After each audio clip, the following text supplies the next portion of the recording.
This is Tony from Per Homestead Skills. Well, I was out and about again today doing more shopping, getting a little bit caught up after our Thanksgiving event. I did spend quite a bit of time prepping for providing my contribution to that dinner, and it was nothing compared to what that little lady put together. So more power to her. She did a wonderful job. And but today, yesterday, I've been busy catching up on all my own household chores, doing laundry, doing shopping. I asked Mark today what he thought we needed, and I made a list, and I went out to a couple of different stores and picked up as much of what was on that list that I could, and picked up some more coffee. And I hate to say it, but I've given up on my brand of coffee, because at $23 for coffee versus $9 that I can get, what is it, Maxwell House or Folgers or one of those brands, we're going with the cheaper brand this week. And until things stabilize and my brand of coffee comes back down to a more reasonable price, it's going to be...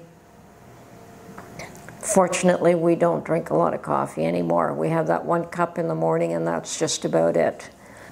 One of the items Mark did ask for was chicken legs, and I did get quite a bunch of chicken legs, but I won't be canning those up. I am going to probably hit Costco in the next day or two and pick up some more nuts and fruit, because I have exhausted my supply of almonds and cranberries, making all those biscottis. So I do need to replenish that, and while I'm there, I will be picking up chicken breasts and chicken thighs, and I will be canning those up, and when I do, I will be making a video of those too. Now, I highly recommend that you look to your pantry and you decide what you can add to it. And I know a lot of you have been canning meat for a long time. I haven't been, because I didn't think that my husband would eat that, but he has. I have presented him with a jar of canned chicken, and he was quite happy to use it up. And after discussions, we both decided that it was a good idea that I stock up on protein in the cupboard, in our pantry, rather than in the refrigerator. Considering that one of the means of hurting a population is to cut off their electricity, cut off their food supply, cut off their water supply. Those are some of the things that you can prep for. You can prep to have water, or you can prep to have some sort of a filter where you can use even rainwater and filter it and make it usable if you have enough rainwater to be able to do that. Or even puddles. You can get filters that will allow you to make that usable. So it's always a good idea to have something in place where you can either have a good supply of water, or you can filter some water that you can actually make usable. Food, that's a little bit easier, perhaps, depending on your situation. I know that right now the cost of meat is through the roof, but I think that in my situation, the way I'm going to look at it is that it's better to pay the money now and have it in my pantry, because I believe that the price is just going to continue to go up. And whether food is going to be available to the same extent that it is now is another question. We don't know. We know that it is certainly a means of controlling a population, cutting food supply, cutting their water supply, cutting their power supply, definitely. And that does happen in times of war, and it does happen in other situations. Now, we are not currently at war here. The West is not currently at war, so we believe. Sometimes it's hard to understand exactly where we are positioned because we seem to be involved in everybody else's wars. Definitely the U.S. much more so than Canada. We're more on the sidelines where we don't play as major a role as some countries do.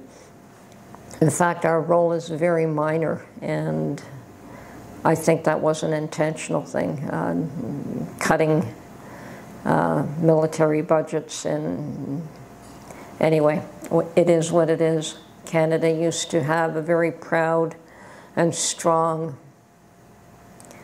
military. We don't anymore. On the other hand, there is a time for wars to cease. They have to end.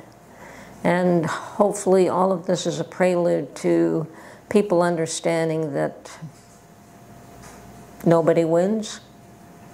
In wars, nobody wins. And the more wars that occur in our so-called enlightened age, the more we recognize that nobody wins. People should understand what the consequences of war are. It's the lost and the maimed and the destruction of property even. Although you might consider that secondary. All these homes and all these businesses and everything that are destroyed, that all has to be rebuilt, and rebuilt by people that are broken. So there you have to start all over again. And I don't think war is a good thing. I don't know why. Some leaders seem to think that it is preferable. I don't know why there is so much hatred. I can understand disliking somebody and disliking them immensely. And the best thing in my mind is just to distance yourself from those people. You don't have to be a part of their lives. They don't have to be a part of yours.